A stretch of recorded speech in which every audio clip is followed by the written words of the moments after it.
கோபுரம் எவ்வளவு உயரம் தெரியுமா? சுமார் 137 அடி உயரம் இந்த கோபுரம்.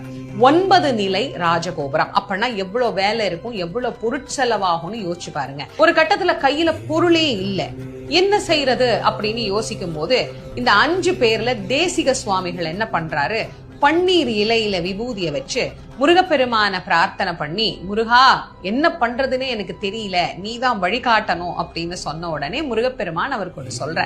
அதையும் அவரும் செய்யற.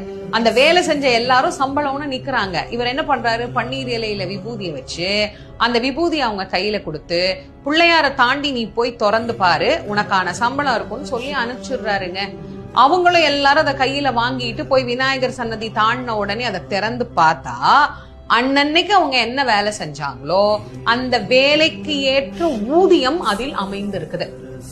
பன்னீர் இலை விபூதிக்கு எப்படி ஒரு மகத்துவம் இருக்கு அப்படின்னு